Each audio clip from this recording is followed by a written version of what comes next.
السلام علیکم فرینڈس. آج کا ہمارا لیکچر نمبر 2 ہے history of U S A کا. History of U S A کا لیکچر نمبر 2 نیم ہے جی کولونائزیشن ان the new continent.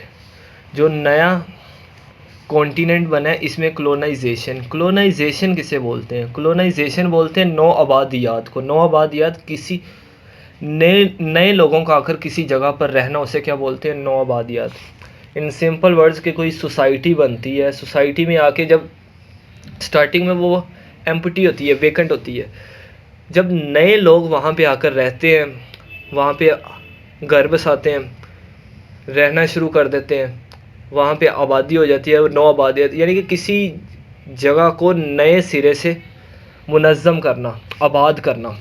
کولونائزیشن in the new continent. تو جو امریکہ کا کانٹیننٹ تھا، جس میں پہلے میں نے بتایا تھا جو مشہور 4 قبیلے رہتے تھے، اور بھی قبائل تھے. جو مشہور 4 قبائل رہتے تھے جس میں ریڈ انڈینز، مایاز، ایزٹیکس اور انکیز تھا. اس کے علاوہ اور بھی چھوٹے چھوٹے قبیلے تھے، بڑے یہ 4 قبیلے تھے. اس کے بعد یورپ کا ادھر آنا. آج کا ہمارا لیکچر یہ ہے جی. تو امریکہ کے اندر جو نئی لینڈ امریکہ تھی، وہاں پہ جو پرماننٹ سیٹلمنٹ سب سے پہلی جو سیٹلمنٹ کی تھی وہ اسپین نے کی تھی. کب؟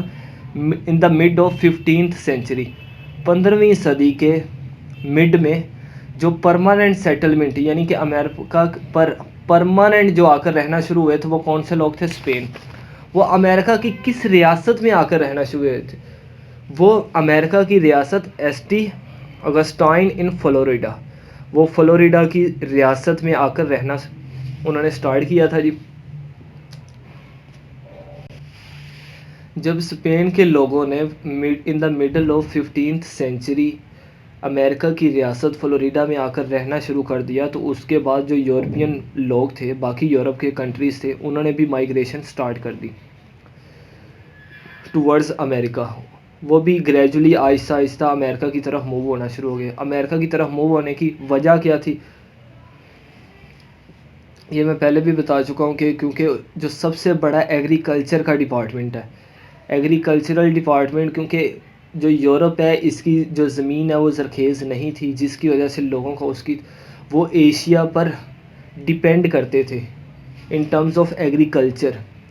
تو اب ان کے پاس ہی یورپ کے قریب ہی ایک نئی ریاست کا جو بنی تھی، جو انوینٹ ہوئی تھی، کرسٹوفر کولمبس نے کی تھی. اس کے بعد جان کیبٹ گیا، اس کے بعد امریگو ویسکپی گیا، اس کے بعد اسپین کے لوگوں نے وہاں پہ جا کے رہنا شروع کر دیا، اور اس کے بعد یورپین نے آہستہ آہستہ وہاں پہ مائیگریشن سٹارٹ کر دی. اس کے بعد 7 جون 1494 میں، 7 جون 1494 میں ایک ٹریٹی ہوتا ہے. اس ٹریٹی کا نام ہے ٹریٹی آف ٹورڈیسلاز. ہم سٹارٹنگ میں بات کر رہے تھے جو کرسٹوفر کولمبس ہے، جس نے امریکہ کو ڈسکور کیا تھا. جیسے ہی وہ اپنے پہلے سفر سے واپس آتا ہے، تو وہ جو الیگزینڈر پوپ 6 ہوتا ہے، الیگزینڈر پوپ 6 جو کہ اسپین کو ہوتا ہے، وہ آ کر کہتا ہے جو امیجنری لینڈ ایشیا کی طرف ہے، جسے ایشیا بولا جاتا ہے، یہ اسپین کو دے دی جائے. جبکہ پرتگال کے لوگ کہتے ہیں کہ ہم یہ اسپین کو نہیں دیں گے، یہ تو جگہ ہماری بنتی ہے. یعنی کہ اسپین اور پرتگال کے درمیان ایک جھگڑا ہو جاتا ہے. اسپین کہتا ہے کہ جو کرسٹوفر کولمبس ہے وہ یہ دیتا ہے کہ جو لینڈ، امیجنری لینڈ جو امریکہ دریافت ہوا ہے، یہ اسپین کے لوگوں کو دے دیا جائے. جبکہ جو پرتگال کے لوگ ہوتے ہیں وہ یہ کہتے ہیں کہ یہ لینڈ آپ کی نہیں ہے، یہ ہماری ہے. وہ اس چیز پہ راضی نہیں ہوتے، وہ سیٹسفائی نہیں ہوتے. تو پھر ان دونوں کی صلح کروانے کے لیے ایک ٹریٹی ہوتا ہے، ایک معاہدہ ہوتا ہے جس کا نام ہے ٹریٹی آف ٹورڈیسلاز. اس کا مقصد کیا ہوتا ہے؟ اس کا مقصد یہ ہوتا ہے کہ جو اسپین کے لوگ ہیں ان کو ویسٹ امیجنری لینڈ دے دی جائے، اور جو پرتگال کے لوگ ہیں انہیں ایسٹ امیجنری لینڈ، یعنی کہ جو امیجنری لینڈ، جو نیو لینڈ دریافت ہوئی ہے، اس کی جو ویسٹ سائیڈ ہے وہ اسپین کو دے دی جائے، اور جو ایسٹ سائیڈ ہے وہ کس کو دے دی جائے؟ پرتگال کو دے دی جائے، تاکہ اس کے جو کنفلکٹ ہے، جو کلیش آیا ان دو ممالک کے درمیان، وہ ختم ہو جائے. اسی کے نتیجے میں جو برازیل ہوتا ہے وہ کس کا حصہ بن جاتا ہے؟ پرتگال کا حصہ بن جاتا ہے، کیونکہ یہ ایسٹ امیجنری لینڈ ہوتی ہے، تو یہ پرتگال کے لوگوں کو دے دی جاتی ہے. نیکسٹ ہمارے پاس ہے کلونیل پیریڈ، نو آبادیات کا پیریڈ کیا تھا. نیکسٹ ہیڈنگ کلونیل پیریڈ میں جو سب سے پہلا پوائنٹ یاد رکھنے والا وہ یہ ہے کہ most settlers who came to the British colonies, سب سے زیادہ سیٹلرز جو کہ برٹش کی کلونیز میں آئے تھے وہ انگلش بولتے تھے، جو کہ 16th سینچری میں آئے تھے. یعنی کہ 16ویں صدی میں جو لوگ برٹش کلونیز کی طرف آئے تھے وہ انگلش تھے. نمبر 2 پوائنٹ جو یاد رکھنے والا ہے اس میں کلونیل پیریڈ میں وہ یہ ہے کہ جو دوسرے لوگ آئے وہ کہاں سے آئے تھے؟ نیدرلینڈ سے، سویڈن سے، جرمنی سے اور فرانس سے. یعنی کہ امریکہ میں جو پہلے لوگ آئے تھے وہ کیا تھے؟ وہ زیادہ تر انگلش لوگ تھے. اس کے علاوہ جو یعنی کہ برطانیہ سے تعلق رکھتے تھے. اور جو دوسرے لوگ آئے وہ کن کن ممالک سے رکھتے تھے؟ وہ یورپ کے نیدرلینڈ، سویڈن، جرمنی اور فرانس کے علاقوں سے کیا کرتے تھے؟ تعلق رکھتے تھے جو امریکہ میں آئے.